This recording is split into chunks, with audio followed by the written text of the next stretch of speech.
Good evening, TSC family.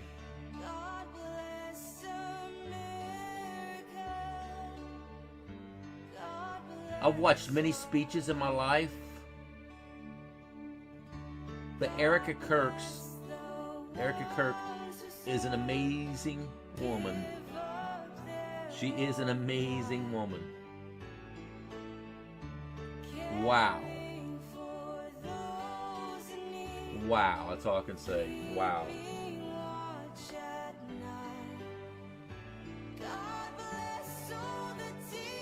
How many wows can I get put up on the board here right now? Wow.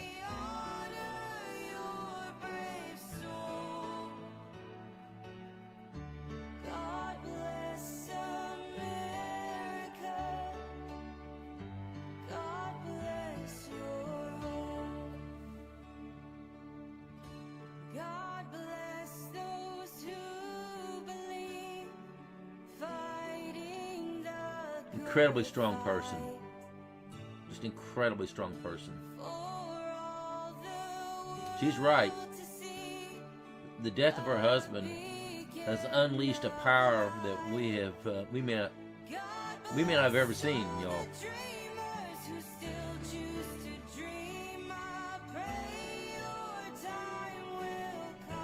James put up 3 wows.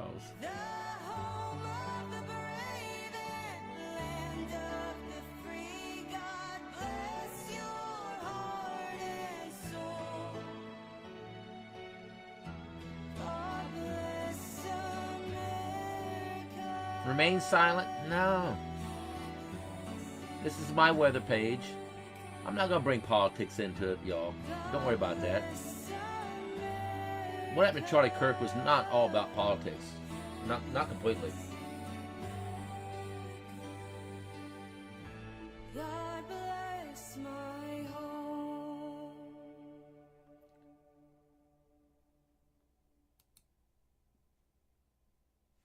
Charlie Kirk's death was more about probably religion than anything, quite frankly. You know, that's the way I kind of see it, actually. All right, y'all, let's get going here. Gotta watch this piece of energy right here. Got to watch this piece of energy right here. And because it is going to be moving, y'all, in this general direction. Now, there's wind shear here. So this piece of energy, or area low pressure right here, a wave, it's a tropical wave right there, is going to move into this wind shear here. You can see the wind shear right there. And it's going to keep it in check. Well, when it gets over in here is when this thing may just blossom. Now, currently right now, the global models, I should say, the global models are not really forecasting anything right now. They're really not. They're really not forecasting too much of anything right now. But that may change here in a few. I brought the TSC level down to 1 from 2. And why did I do that? Here's simply why. I look at the possibility of tropical development within a 10-day time frame. Within a 10-day time frame. Right now, I don't see any. Now, what I mean by that, I mean this. I'm talking about I don't see any continental U.S. threat over the next 10 days. So therefore, I brought it down to TS level 1. And why did I bring it down to 1 and not 0 maybe? Is because there is still a possibility down here. There's still that possibility down here. And that's the reason I brought it down from 2 to 1. Because that possibility is still down there. Okay, now let's go. And James, you are right. You're absolutely right, James, 100%. We are in a spiritual warfare. No doubt about that. That's correct. All right. But it's not going to change me. I'm telling you that right now, y'all. It's not going to change me. Nobody can hold this page hostage, and nobody's going to change my belief, and that's the way it's going to be. Period. I may lose some followers, but I'll probably gain a heck of a lot more, is what I would do. I'll probably gain more than we lose, quite frankly. All right. National Hurricane Center update has this setting at 40% off, 40% probability right now. Where's it going to go? Well, if you just look at the general direction what the National Hurricane Center has this thing, it's probably going to curve out in the open Atlantic, right? That's more than likely what's going to happen. It's the storm behind it that might sneak its way in this general direction now. It's kind of the storm behind it.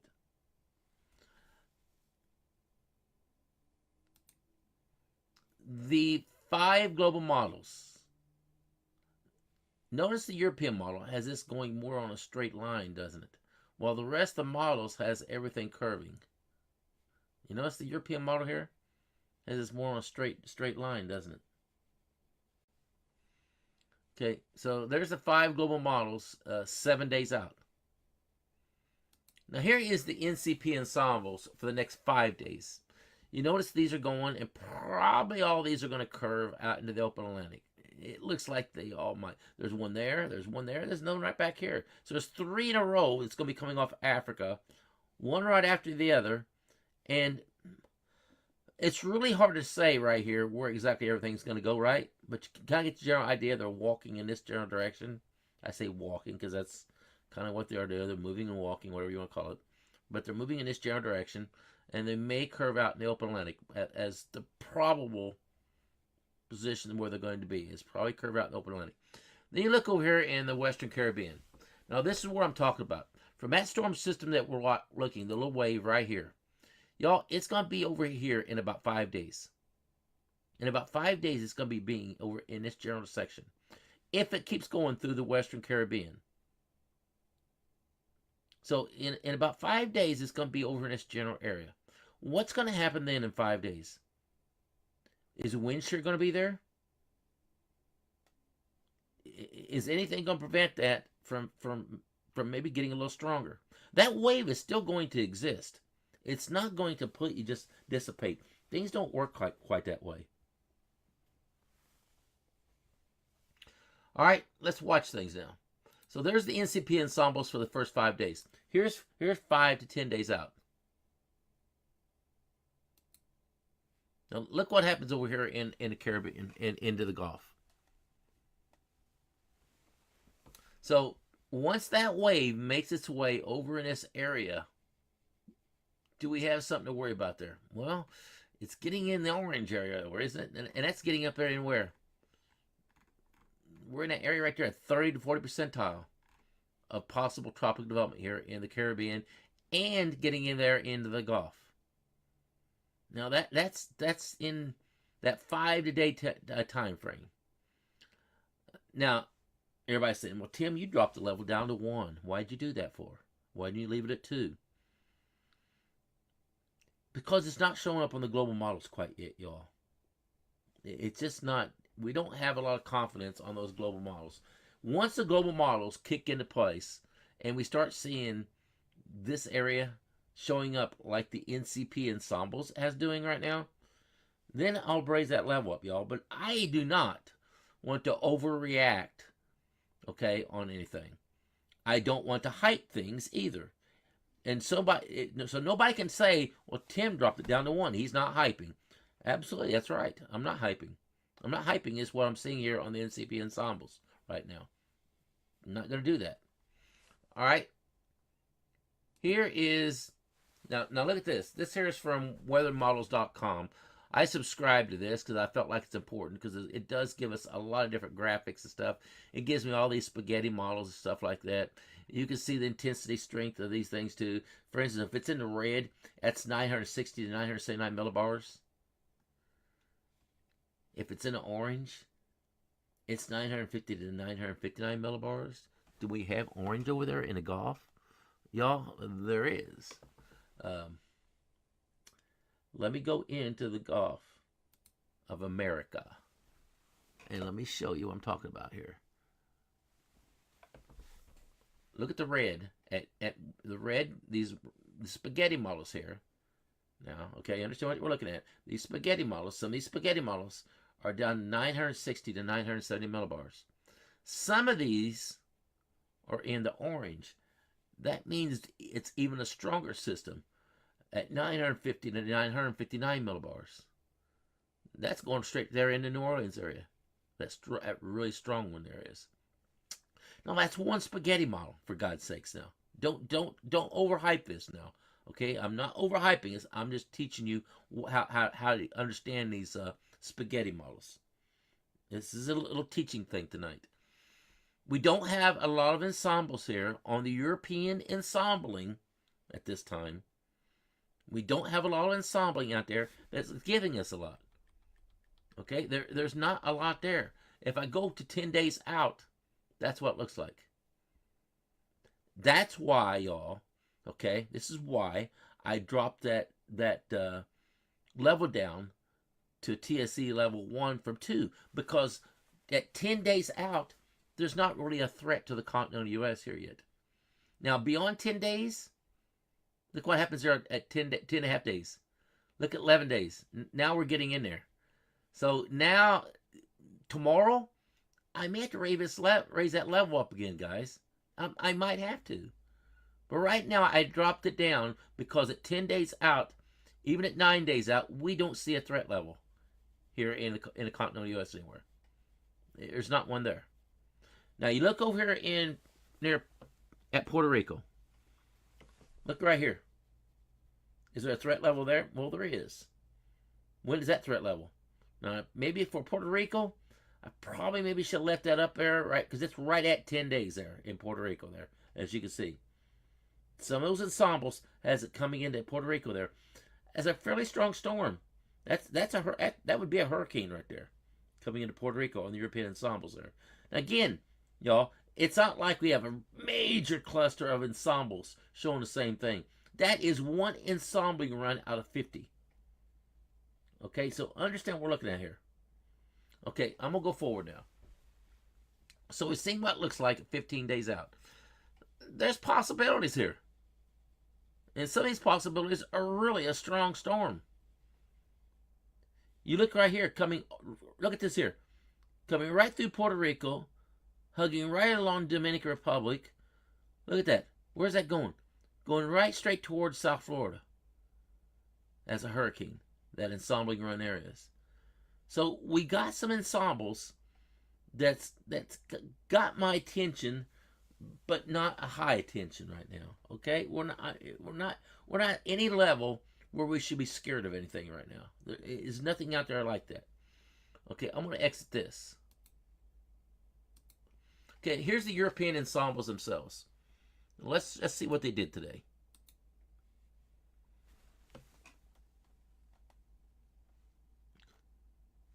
So these European ensembles takes us out to right at 15 days out is what it does. Let's watch this. So it goes all the way out to 15 days. Now, should we consider about that right there? That might get some development off the coast, say, of North Carolina there, and kind of hug the coast there, and maybe even work its way maybe in a little bit.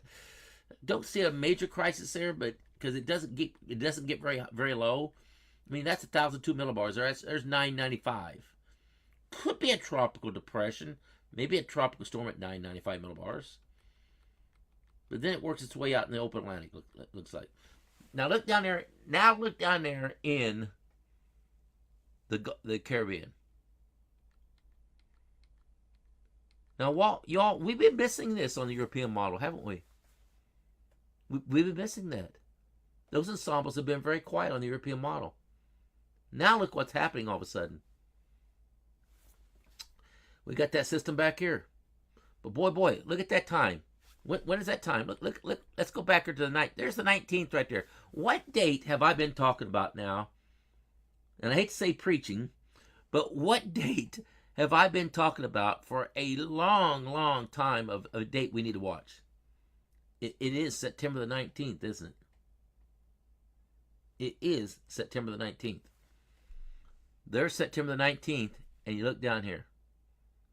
Now, how many ensembles is there down there? Are they all clustered up? There's a bunch of them over the Pacific side, and some right there. Now, let's go forward with this. Let's look and see. How many ensembles does it get in the Gulf? Let's go forward.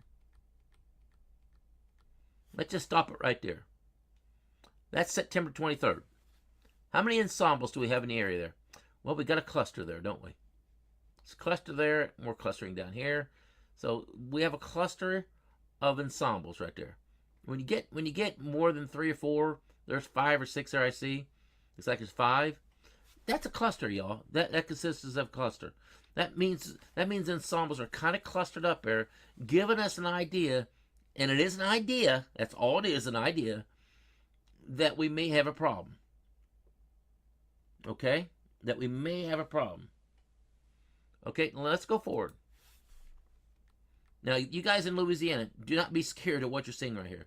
Same with you guys in Florida. Don't be concerned about what these ensembles are giving us right now. You guys are in the Bahamas. You need to pay attention to things.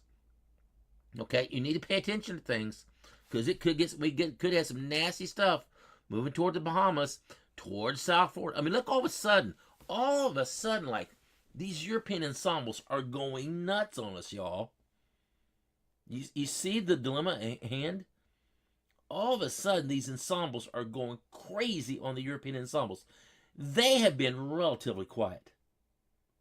Not now. Not today. That all changed today. I don't know if they flipped a different switch over or what happened on these European ensembles, but all of a sudden, things are getting really kind of nasty here on the European ensembles. And you can see, they just keep drifting things out of the Caribbean toward the Gulf. There's your lows over there. Where'd they come from? Probably out of the Pacific side. You got a cluster over here in the Bahamas. You got some over here in South Florida. Some over here on the west coast of Florida. So y'all, we're getting ready to go into a major active time. Now, when did I talk about this? How long ago was I talk about this? What is it I said? There's 3 things that's going to happen by about mid-September. What is I said? Who could tell me the 3 things I said that would happen about mid-September? What are the 3 things? Whoever gets that right, I'll send them a gift. What, James? You don't count. Don't you even think about James. Don't you even think about James. What 3 things did I say? Okay, what 3 things did I say is going to happen about mid-September? What are they? Do you remember?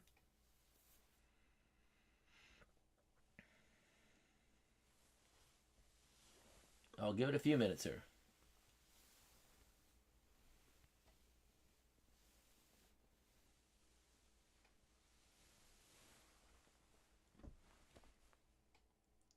Do you remember me talking about La Nina? Okay. What was it, La Nina one of them? I said, yeah, maybe by about mid-September we'll have La Nina set up. Remember La Nina? Yeah. That's one of them. We're going to have La Nina. What's the other thing? What's another thing? I said MJO was coming around the corner. Look out for MJO. Remember that? That was the other. That was another one. And wind shear is going to drop. Those are the 3 things I said. No, Robert, is La Nina, MJO, and also a lack of fronts too. I think I did say that too, Michael. Michael, I'm gonna say you're the winner here. There's La Nina, MJO, and lack of frontal boundaries because we're going to have a blocking high. You're absolutely right, Michael. It was a lack of fronts. But that lack of fronts is also going to cause what? Less wind shear. Right? Less wind shear. So, Michael, you're the winner. You listened well. That's exactly right. And why are we going to have lack of fronts? Because we're going to have a big, huge blocking high here, y'all. And we're going to have Indian summer setting up here. And I don't know why they call it Indian summer. I'm just what the, I don't know why the meteorology world or whoever wants to call it that, whatever it is, but it's called Indian summer. And we're going to have Indian summer set up here. And we get that Indian summer set up here, y'all. Then we get this huge blocking high here. And then what's going to happen? We're not going to have any fronts. A lack of fronts. Michael, make sure you send me your address via Messenger, okay? Send me your address via Messenger. See, I like giving away things too, guys. All right. That's a good answer, though, Michael. That was well done. So there we go on the European ensembles, guys. I mean, they're getting active. There is no doubt about it. No doubt about it. La Nina, MGO, and low wind shear. James, that's what I said was low wind shear. But Michael hit it right. It was lack of fronts. Lack of fronts means low wind shear as well. That's what that would mean. So he pretty well got it right. But that's what I said: La Nina, MJO, and low wind shear.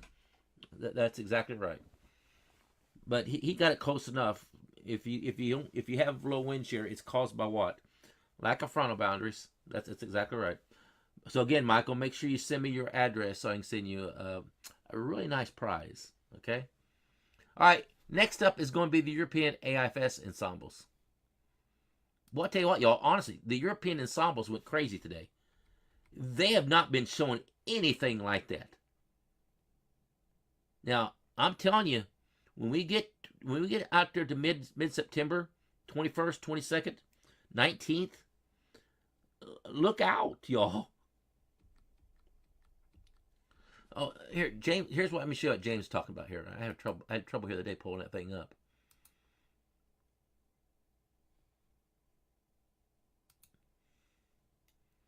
So this is what James is talking about. Is a global prediction outlook.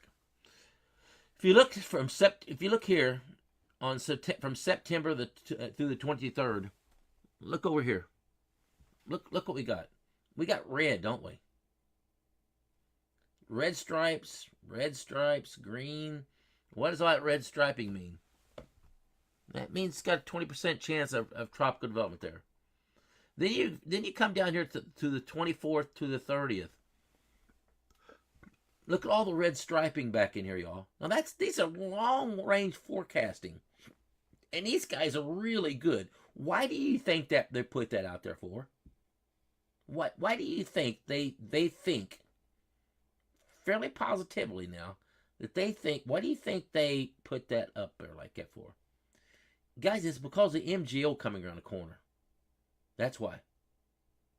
It's because MGO is coming around the corner. And they know there's going to be a lack of wind shear caused by La Nina. That combination, and then like Michael said, if we get India summer set up here, like it looks like the models are doing right now, and we don't get any frontal boundaries here to cause these things to curve out the open Atlantic, what's going to happen? They're going to keep going westward, guys. They're going to keep going westward. All right, let's watch this European AIFS now. Let's follow it out. See, James, you got me off track a little bit, but it was a good off track. All right, now look right there, moving through the Caribbean right here. Where's that going? What is it going to do? And boy, look what is happening right here. Guys, September 23rd. Look at all the ensembling here we got. Now, is that all one frontal system? Or one storm? I doubt it. It's probably a combination of two storms. Probably one storm's up in here and another storm is down here. So might off way back here, see that big blob right there? That'll be coming off here in 2 or 3 days. Just maybe, is that right there what those ensembles are picking up on? Probably it is. Probably it is that big blob right back here off the coast of Africa. And then let's watch where these go. Again, South Florida, watch yourselves down the road. And then look at all the ensembles there in the Gulf. Okay, so let's stop it right there on September 26th. Not a lot of clustering up there, is there? They're all kind of spread out. So let's go back to the 19th and 20th time frame. What do we have? So there's the 20th. Look how they're all clustered up there. That's a good clustering right there. That's a good sign. That is where a tropical low it will be at. Then we get on out there in time. Now notice how some of those lows that was all clustered up there, look where they're going. Some of them are going this direction. Some are going this direction. Now why are some of them going this direction? Because they're a little weaker. The stronger the storm is, the more likely it's going out into the open Atlantic. The weaker the storm is, the more likely it's going to keep westward. Then you turn toward the Bahamas. May then get turned around by a frontal boundary. Now, is there any other storm that's going to... and just look at the ensembles here. You just get the idea, guys, that, man, all of a sudden, like the tropics are going to tear loose here. And it's going to start coming in about September 19th, 20th timeline. That's what's going to happen. Okay, that's the European AFS ensembles. Do I really see anything of major consequences to worry about there right now? I don't. If there was, I would certainly tell you about it. Until I see something on the global models to worry about, I am not going to be crazy concerned about it, y'all. I'm not going to be. All right, let's look at the GFS ensembles. The ensembles gives us the bigger picture. They always do. It gives us the best idea of the what ifs. The global models gives us the more precise picture, is what it does. It sectors in on an exact area, is what the global models do. That's the easiest way I can describe it. Okay, here's the GFS ensembles. What did they do today? What's that date? September 17th. Look what's coming out of the Caribbean. There's 18th. Cluster right there. Yeah, there's a little bit of clustering right there, isn't there? There's 5 or 6 ensembles in that area right there. It's important to look at how many. Is it just one ensemble we're looking at, or is there a few of them clustered up together? Well, we got a few of them clustered up together. That's how you look at the ensembles. Or is it showing us a cluster of ensembles put together? Well, it does right there.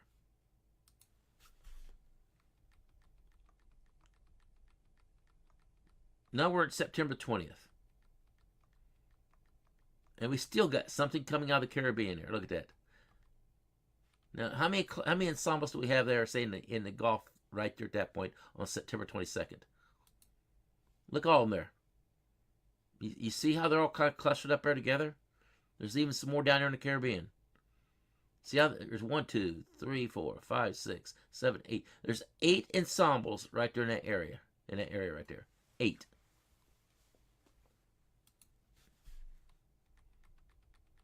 And you go ahead. It's going out. Look at it. They still keep coming out of the Caribbean, don't they? How many ensembles are there now on the 26th? There's 2 or 3 there. But the overall outlook here, guys, is simply this. The tropics are going to get active.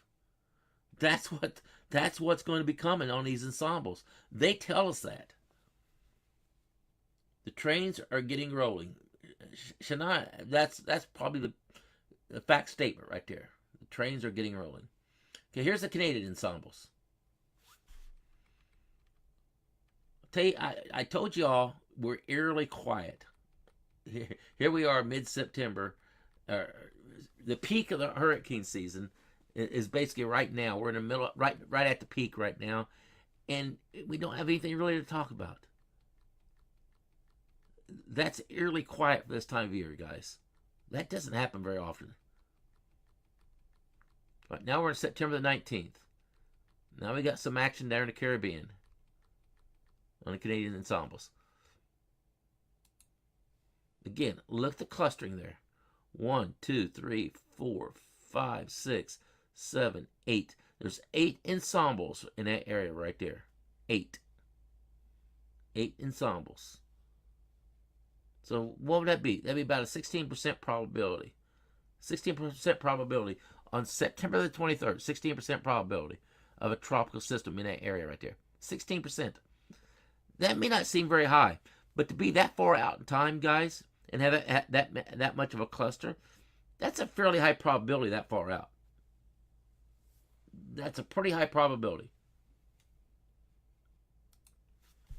All right, let's watch this. We're head on out now.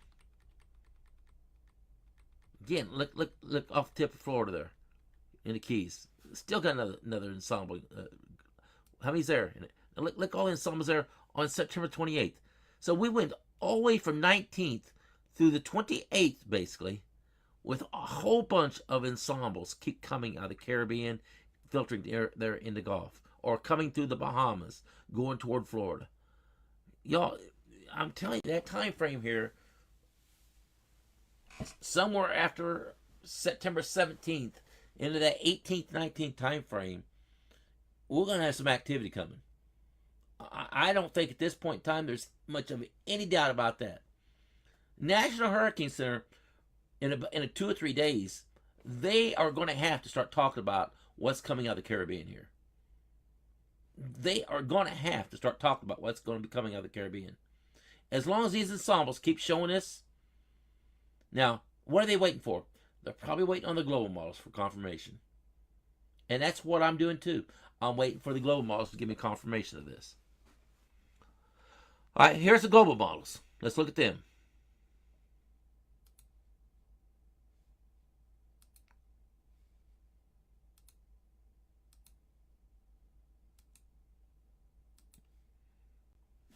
Did the European model today, did it give us any confirmation of anything to worry about here?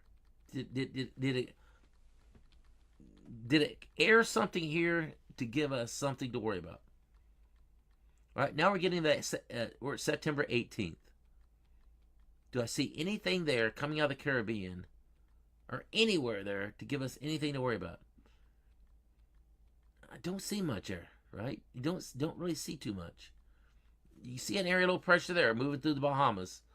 There it is on September 25th. You can see it right there. It does develop there a little bit. Then it starts going out into the open Atlantic.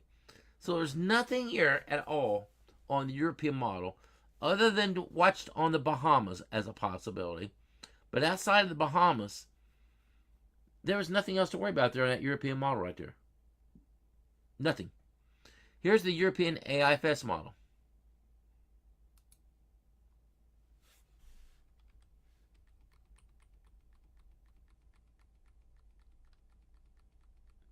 Now look what the European IFS model is doing. It is developing this system off the coast of Carolina here. And then what does it do? It sees its high, it's feeling its high pressure aloft up here. What does it do? It turns inland. Now that could wreak havoc right there to a certain degree and bring a ton of rain, say there in the Maryland area, Baltimore area. Then we got area low pressure moving through the Caribbean. All right, through the Atlantic, going just barely north of, say, Puerto Rico. Moving toward the Bahamas. Again, though, nothing to worry about. It gets picked up by a frontal boundary there. And there's nothing at all on that European AFS model to really worry about there. So both of the European models are giving us nothing to worry about. Next up is going to be the GFS model.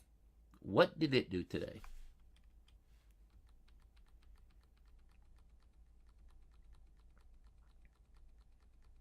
Now, it's pretty consistently been showing something around the 18th, 19th, 20th timeline to worry about. What happened today with it? We're on the September 19th now. Do I see anything there at all? Gosh, not much there right now, is there? But boy, look at them lined up out of the Atlantic Basin. We got an area low pressure there, another one there, another one here. They're lined up like a freight train there, aren't they?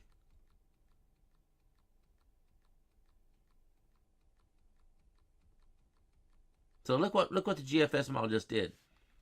It dropped that area that we were watching around the 18th, 19th, 20th timeline, didn't it? It did. What did the previous run look like on the 12Z run? Did it drop it also? Let's look at it. Did the 12Z run, did it drop it too? Again, we look for consistency on models, right? There's a September 17th. Look at that. So we've had 2 runs in a row of no development there in that system we was possibly looking at that shows up on the ensembles. But is not showing up now on the GFS global model. Now, if you look what's happened here now, let me just go forward here. I want to show you this. I'm going to stop it right there. That's September 21st. This is the GFS global model. Now look at the GFS ensembles. Same time.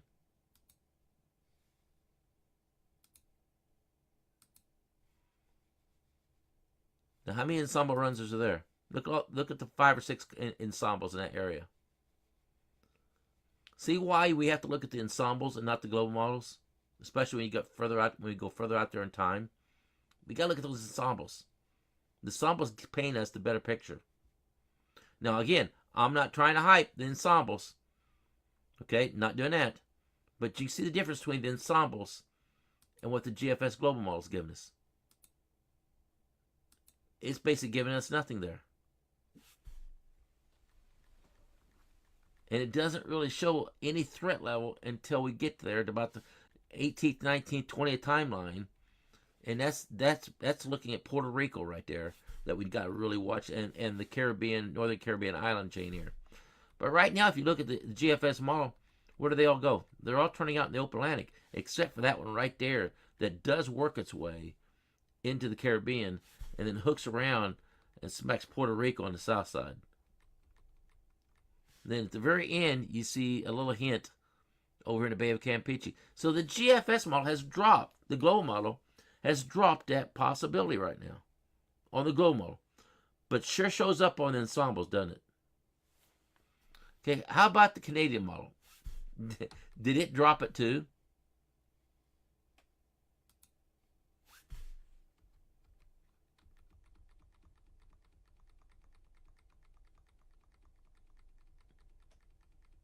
Now we know we have to go all the way out to the end on the Canadian model because it only goes, and 10 days out's a long time, but it only goes out to 10 days. We know that.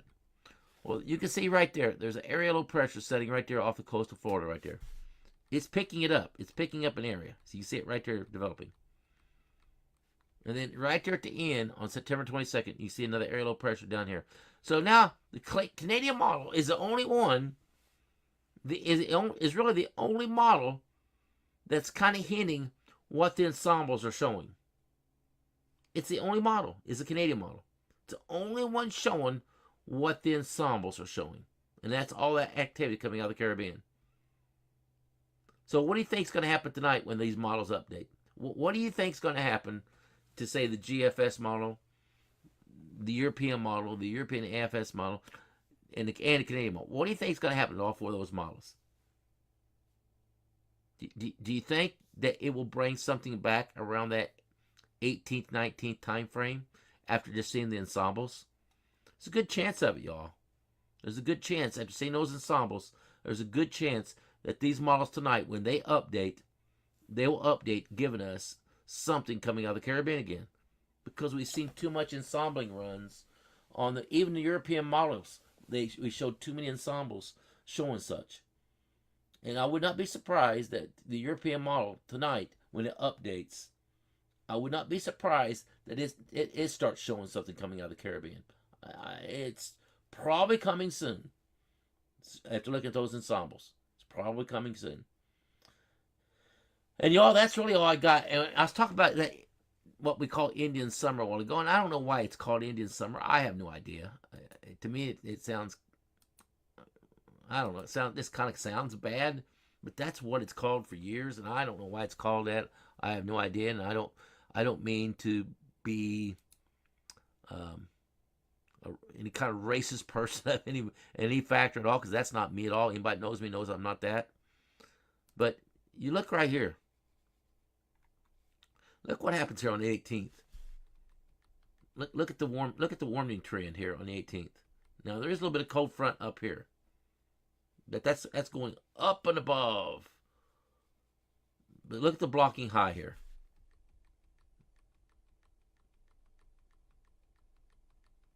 So we're going to get a little bit of heat in the middle of the country.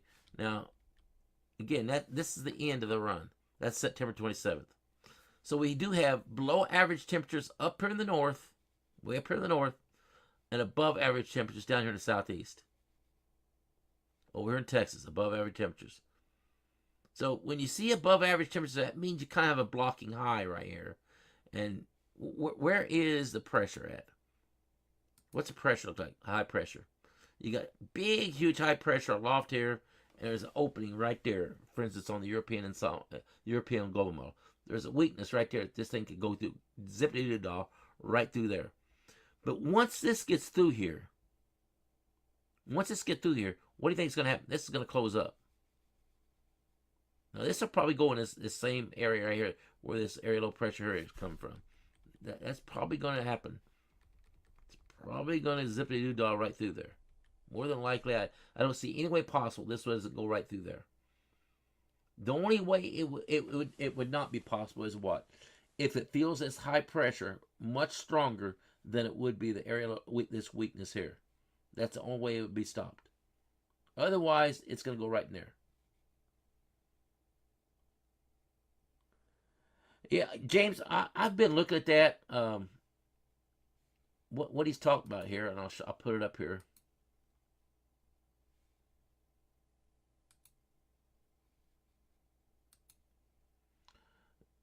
Mario is right here. It is currently a tropical depression. I don't think it has much of a chance to affect the Mexican coast area at this point in time. It doesn't appear to anyway. If you look at the cone, it should drift out and toward the open Pacific side. That's what it's showing. Let's look at the models here real quickly here and see what they're showing. Let's look at that. Let me get over here and look at that real quickly here. Maps, cyclone tracks, and if you look at it right there, it appears it's going to move out into the open Pacific, doesn't it? It does not appear that it's going to bother anything toward the Mexican coast or the Baja right now. That's what the models are currently showing. Let's do look real quickly at the HAFSA model.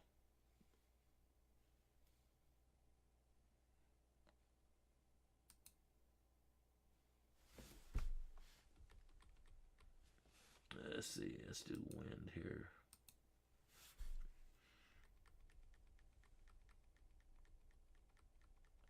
Okay, so there it is right there. You can see I widened this out so we could see this a lot easier. Is what I did. I could put up the pressure and make it a little easier to see yet. There it is right there. So the HAFSA model does move it out into the open Pacific. And then it kind of curves it back around a little bit. Maybe back toward the Baja a little bit. And then you got another system right there. Look at that. That's developing. Okay, that's the HAFSA. Here's the HAFSB. It looks the same way. I'm not going backwards. I'm gonna keep it there. It's showing the same thing. It's over here. Here is the HWRF model. Shows exactly the same thing. It's over here. So I don't see that there's any problem at all for the Baja or Mexico with that system there at all. He said it changed course from earlier. Yeah, I've been watching it, and I don't see a major problem here at all. It's going to create some nice waves here, probably for the Baja area here. The surfers are probably going to like it, but outside of that, I don't see anything of a problem here right now from that. And that's it tonight, y'all. Everyone have a blessed night. God bless you all. Pray for the Kirk family. They need it. Pray for America. Pray for your own family.